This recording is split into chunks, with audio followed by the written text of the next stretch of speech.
All right. Welcome, everybody. Super excited for this one. So Susan and I were talking before we hopped on air. I've been a huge fan of your work, talking about how everything is interconnected. I remember Joan and I sending the email for CHATTcon and seeing if we could have you on, and you replied back and you said this is a possibility, and we were like, yes, because we've been such big fans of your work. So I'm really excited to dive in a little bit today. I think one of the coolest things to your background is you are like the embodiment of this convergence of human and animal training and all these different areas. So can you start with just telling folks a little bit about your different areas of research and study? Because behavior analysis is one of them. Yes, and it's been the main one for a number of years, but I certainly didn't start out in that field. Thank you for having me. I started out in engineering. Environmental engineering, where I had some biology that was going to be important later on, although I didn't realize it at the time. And then going on to mechanical engineering, got a master's degree in that, had some great summer jobs, including working on energy efficiency, wanted to do renewable energy, and I ended up coming full circle because now I do the behavioral side of climate change. But in between, after a few years in engineering and then the stint in the Peace Corps, I did come back and get a PhD in behavior analysis. I've been fortunate to know B.F. Skinner and correspond with him, and was so impressed with him as the sage of positive reinforcement. And again, just how advanced the science was and how many connections there were, like you were saying, Ryan, with the biology, the neurophysiology, the genetics, the epigenetics. It really is a system, the nature-nurture system, with all the factors interacting, and the role of learning from consequences, that's the specialty area of behavior analysis, is a really important driver of much of the flexibility in the system. So I had an academic career, but I kept on thinking what a great thing it would be if someone would write a book making all these connections and covering all these convergences, right, across animals and humans, and the connections with the flexibility in the nature-nurture system and all the applications everywhere. So it took me 10 years, but then, of course, my book came out, The Science of Consequences, in 2012, and I did a book tour, and since then, a lifelong environmental activist, I've actually focused professionally on using these behavior principles to fight climate change. So that's kind of it in a nutshell. Nice. I did not fact check on this, but I remember hearing on a podcast that there was over 700 references in that book that you wrote, which is insane, right?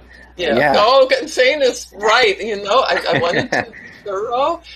Fortunately, I had taught a lot of different classes during my academic career. When I was in graduate school, I got into what's called developmental systems theory, that focuses on the evidence basis in all these different areas of the behavioral and life sciences, covering all of these fascinating interactions and how much flexibility there is and how much hope that provides for people and for animals both.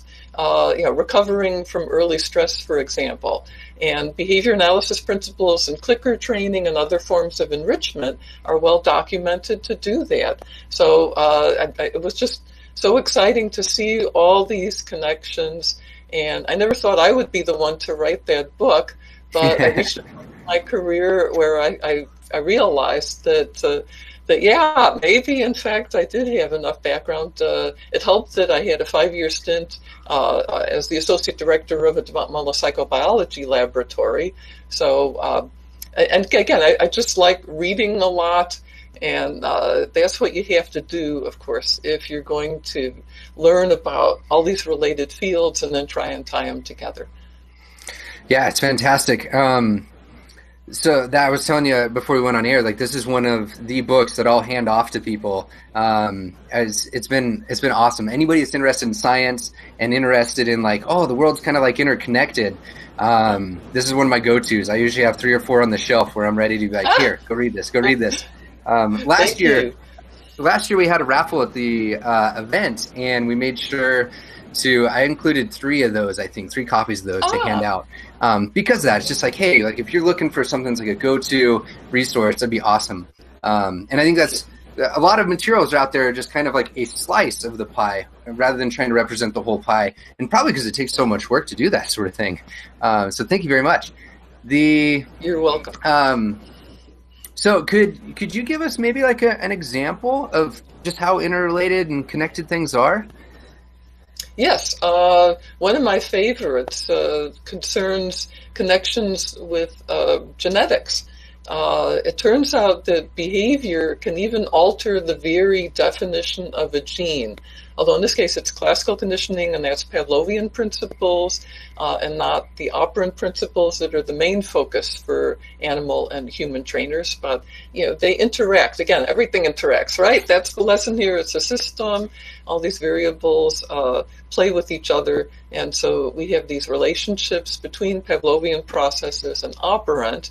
And who would have thought that a section of our DNA code that normally gets read in one way to produce a protein, that's what a gene does, right? It produces a protein, and the protein goes out and does things then.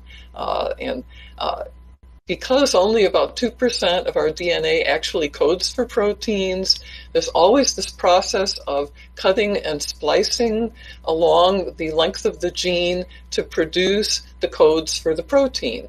And there's a phenomenon called alternative splicing that geneticists actually discovered early on in the history of genetics, whereby under the right environmental conditions, the same gene can actually be cut and spliced differently to produce a different protein from one it normally produces.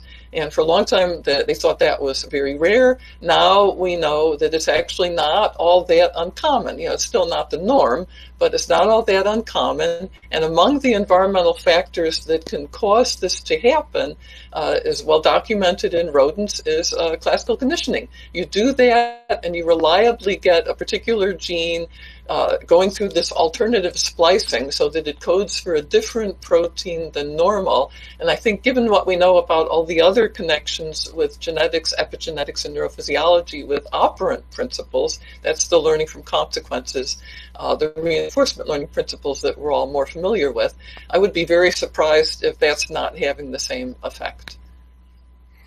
That's amazing. I remember the first time I read across the epigenetic level, and it was just kind of like mind blown. Like, what? What is going on here? Me too. Me too. Yeah, and to my understanding, it's got a lot of sorting out to do, right? Like, we don't really understand how far it goes per se when it comes to like the application of that. Right, yes, and actually there's pretty direct applications of something like what you just mentioned, epigenetics. These are processes that influence which genes are more likely to be activated and which genes are not. Because you may have a gene, but if during the course of your life it never gets expressed to produce the protein it codes for, then as far as you're concerned, you may as well not have that gene.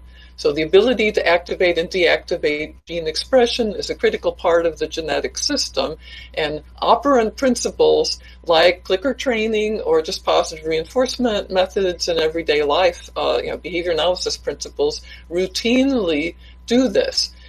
When you exercise, that causes a gene to turn on in those muscles 2 hours later that produces a protein that modifies the metabolism. And it turns out that if you have a lot of stress when you're young, and this is very well documented in humans as well as in animals, but let me describe a research study with mice where rat foster moms were given baby mice that were not theirs under deprived conditions, so they didn't treat them well. They stepped on them, they didn't lick them as often as they were supposed to, and this caused harmful changes in the epigenetic patterns for the baby mice. So again, different gene activation patterns, including in a gene that's involved as one of the bases of learning principles.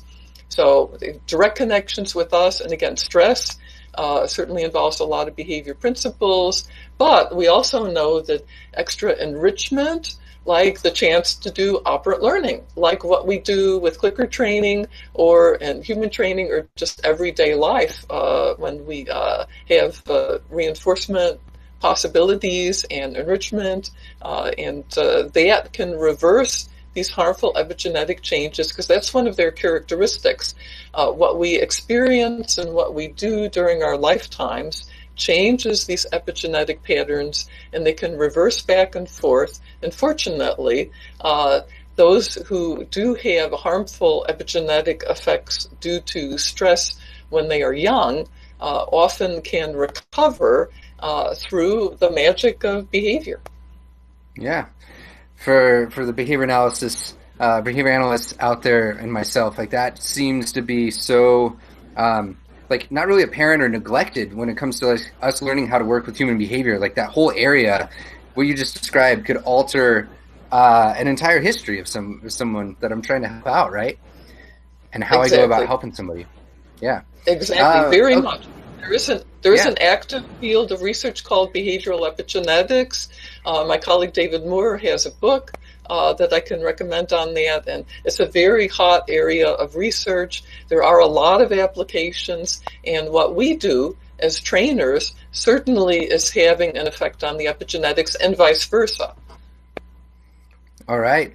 That's definitely on my list. I've got one other up here. I don't know what it is. I'm not going to grab it now, but I'll be checking afterwards if that's the book. So we got 11 people streaming at the moment. Joe, others that are here, are there any questions you want queued up? I have a screen over here, Susan, where I can see what's going on if there's any questions. So I just want to do a quick call for questions so we can get some of those queued if there are any. So one thing that you said to move from Science Consequences over, my understanding is you did a really extensive book tour. This thing was talked about in Nature. It was award-winning in multiple different ways. But now you're kind of pivoting over towards a different area. Can you tell us about that? Yes, exactly. When my book tour started to wind down, so I had some free time again, the most important thing I felt that I could do was to help apply these behavior analysis principles to fighting climate change. The Intergovernmental Panel on Climate Change came out with a report last October that got a lot of attention because the situation is so dire now. They said we have until 2030, so that's only a little over 10 years, to cut back global greenhouse gas emissions in half if we're to stay on track to keep total global warming to a level that is less than like catastrophic. It's still bad, but not catastrophic, right? Like, the 2 degrees centigrade limit that you'll often hear. And then we need to get to net zero in terms of emissions by 2050. So it's just a huge behavioral challenge. We already have, and here's my engineering background coming in. Like I said, I'm full circle back to things like renewable energy now that I studied years ago. We have the science and technology right now to solve this problem and keep the planet habitable for people and for all the animals. And it's a behavioral challenge and a political challenge, which of course is also behavioral, that we need to have a lot of people working on, and of course they are, but please, everyone, do what you can, because this is a threat to everyone, and already it's having such impacts around the world. So, I was telling you that,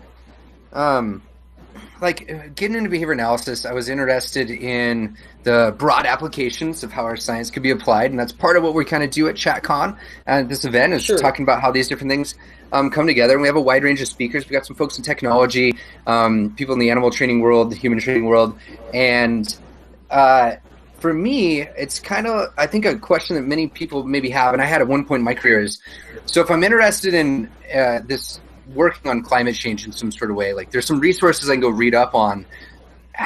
Where, I guess, are there potential jobs? Are there paths that are kind of defined to be able to start working on this? Because I have my own human behavior that I can alter, right? Yes. But is there a way to kind of help this cultural level and pushing it forward?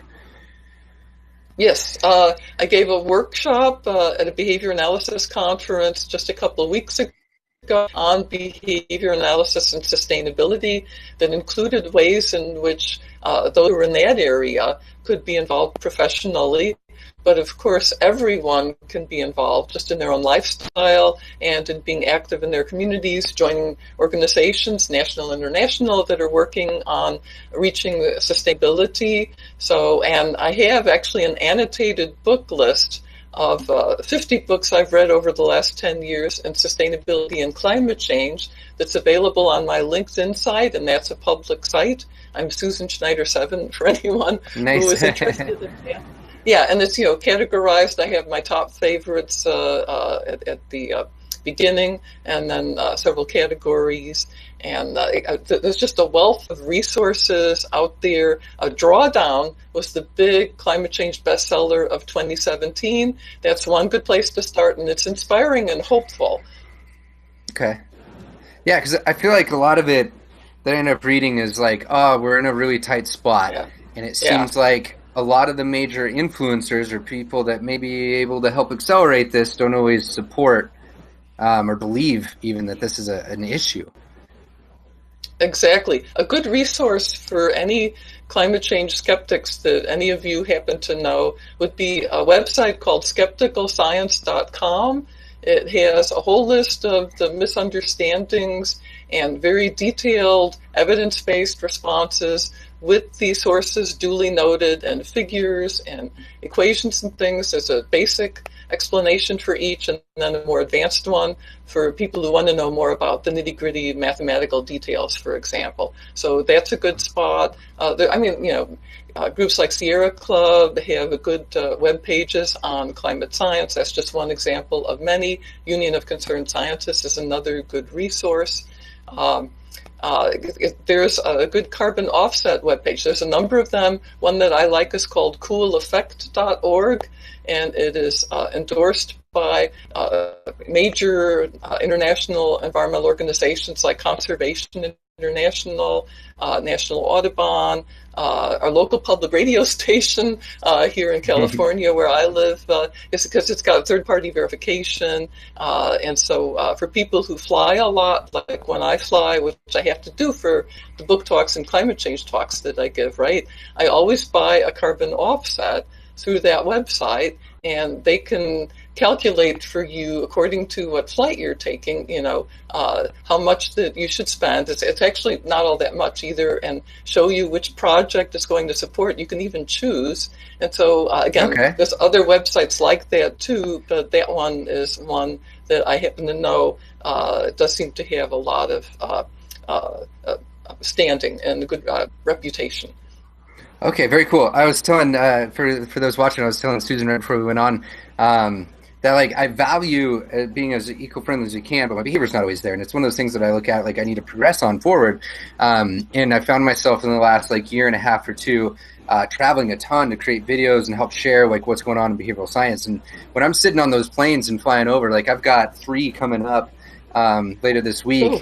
It's one of those little values conflicts, where it's doing this sort of work helps spread it, and it's spreading it digitally, which I guess has a more minimized footprint. If you're, I don't know, that's hard to calculate when you're talking about all the devices people are watching and whatnot.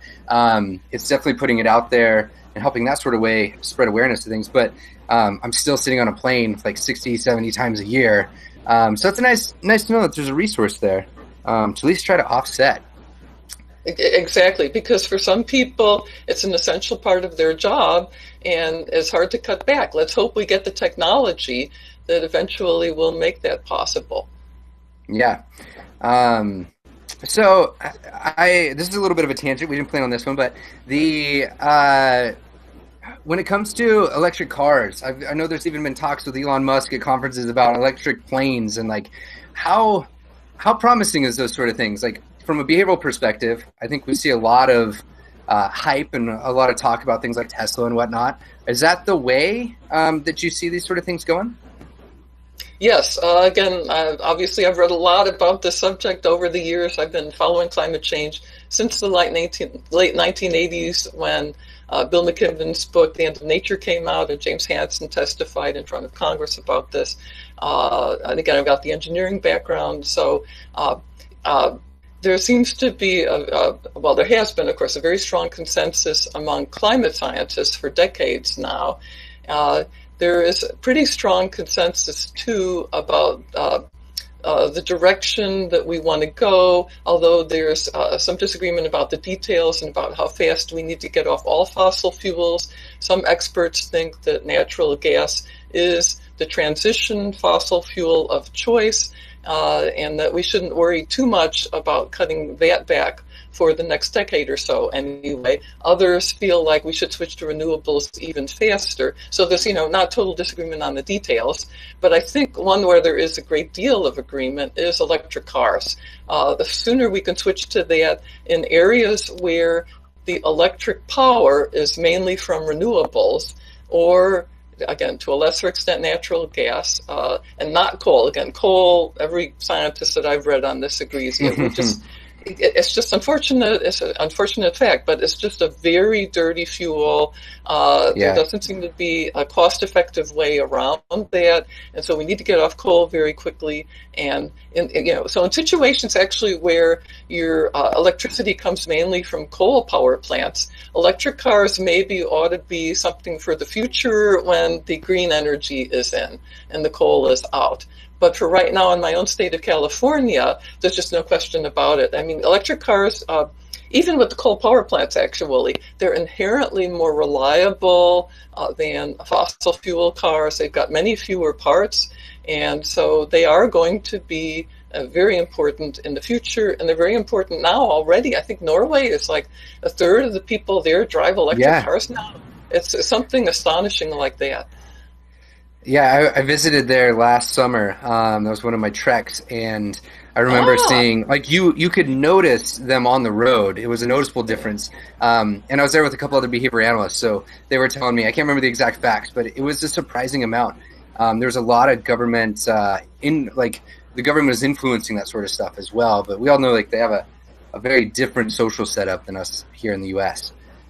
Yes, and a lot more recognition at all levels of government that climate change is real and that the threat is so terrible that we need to use all the incentives at our disposal to encourage people to cut back on their carbon footprint. A really good book about that, by the way, Carbon Footprints, is How Bad Are Bananas? And it's funny. And another book I can recommend is Parents' Guide to Climate Change, which is not just for parents, it's for everyone. And that book manages to be not only very informative, but also funny. I don't know how they do it, because certainly the topic itself is not funny, but of course this is a way to get people on board and doing what we need to do. We need to change the social norms. We need to provide the incentives that will help people get into new, greener habits. And this is what behavior analysis is all about. I mean, what do we do with our animals? What do we do with human training, right? So much of it is about what do we do with ourselves, right? And eating a healthier diet. This is all about getting into better habits. We have a science, and behavior analysis is a big part of the science that applies to making that effective. And so it's, again, I think there's a lot of cause for hope, and behavioral science, as is increasingly recognized in the climate change community, is going to be an essential part. Okay. So I have a question from Joe Lang over here that I'm going to read really quickly. So he said... Hi, Joe. He said, we know each other.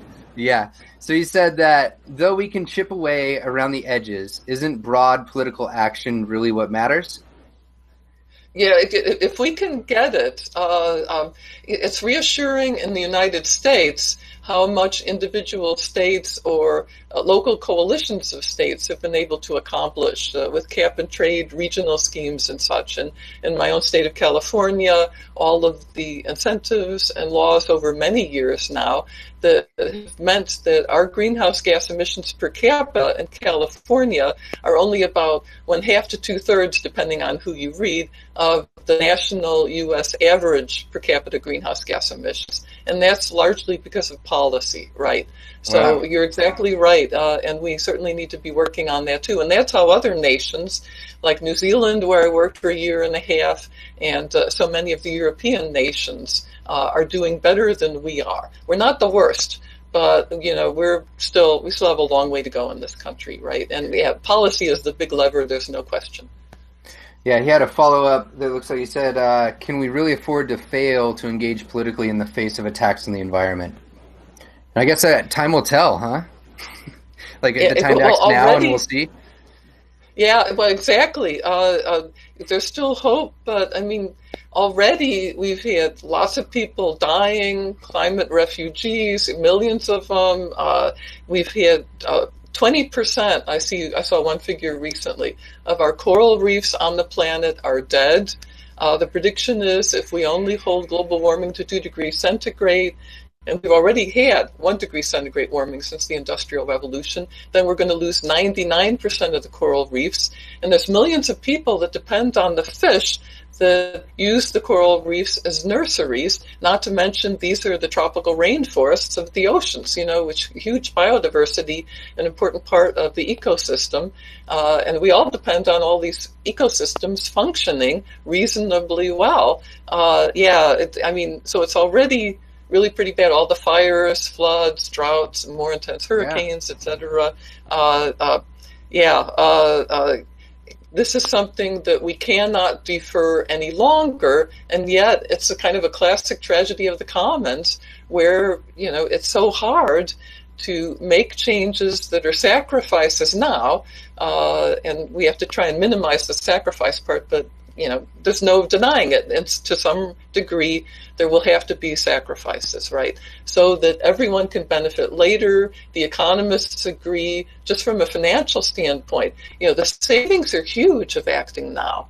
But again, this is deferred, and this is behavioral science. We know all about delayed discounting, where, delayed consequences just don't have the impact.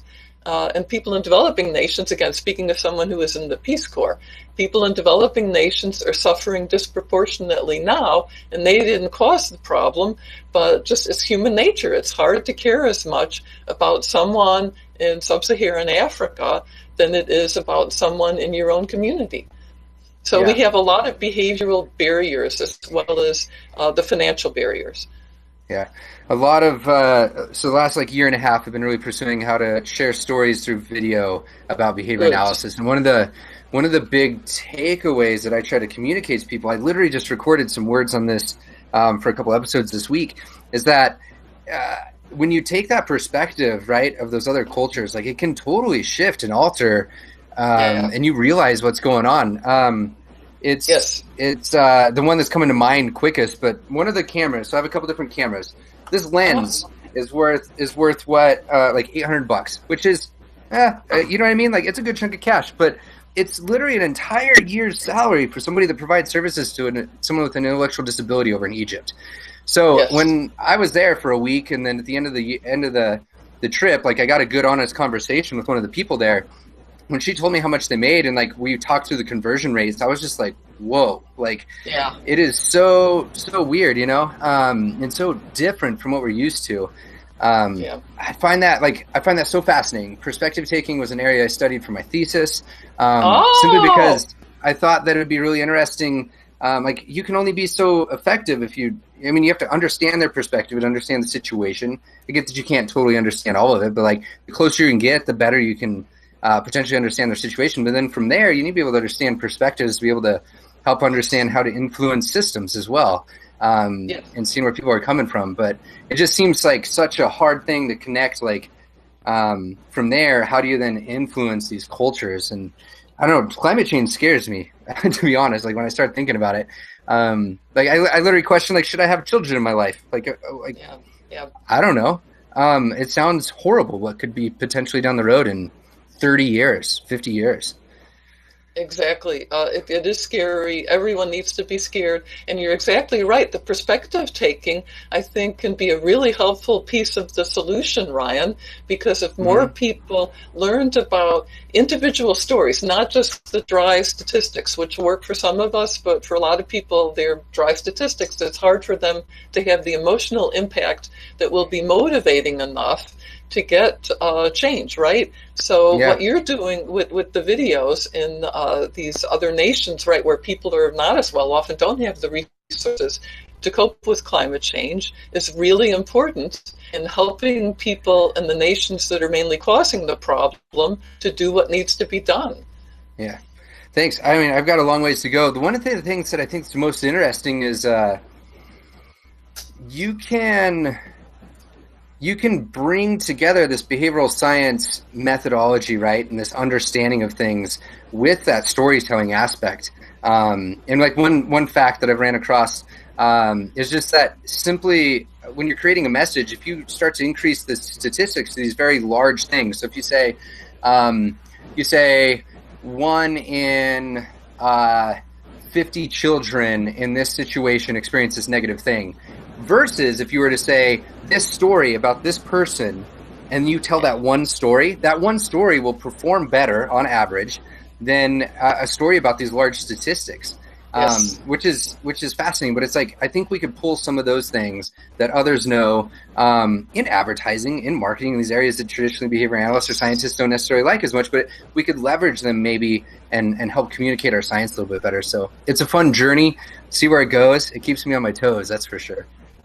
And you're exactly right about all of that. And in fact, community-based social marketing is one of the main behavioral approaches in trying to achieve sustainability and fight climate change. And they know about behavior analysis, and it's very interdisciplinary. It needs to be, because we need everyone on board, all the relevant sciences, fighting this and working together productively. One of the things I look forward to each year is a conference called Behavior, Energy, and Climate Change, which is very interdisciplinary, and I am one of a few representing behavior analysis at that conference, and we're all working together, including people in social marketing and economics, the natural sciences, artists, writers, videographers like yourself, right? Everyone. Yeah. It's a wonderful conference. It gives you hope.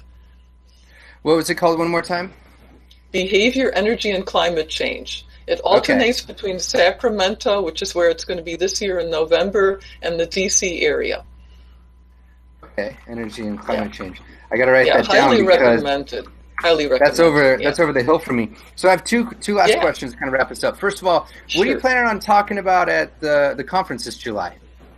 Yes, it's all about all of these connections. I've given you a few examples with the genetics. I'll be doing the neurophysiology as well, and a lot about the behavioral connections of all sorts between animals and humans. We are animals, of course, but so much that we know, even the mathematical modeling, choice, unusual consequences, if you take a look at my abstract, I think that's a pretty good description. And I will have some of the latest really cool areas like optogenetics, which is a part of neurophysiology that you will not believe what they can do these days with that kind of research. And again, tying in the behavior principles, and again, showing how much of the flexibility comes from things like training.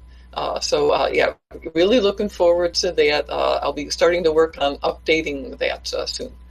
Okay, very excited. And then we had another question, this one from Vicky Tucci. And hi, Vicky, I know her too. She spoke last year at our event. She said, what Susan is doing is so important. Thank you so much, Susan. What can we do to help? Oh, thank you so much. I guess just keep on getting the word about good behavior, solid behavioral science, the importance of these reinforcement learning techniques, again, for people as well as for animals, and in so many applications. Again, there's just so many applications. It's mind-boggling, and it's so powerful, and it's on the one hand, very encouraging to see how many related disciplines that we are working with, where they have picked up on these principles. And of course, it's a two-way street. We benefit from knowing about these related areas too. So there's a lot to celebrate.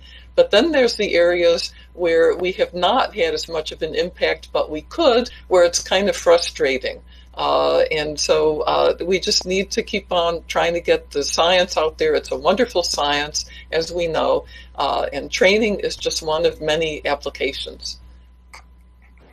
All right.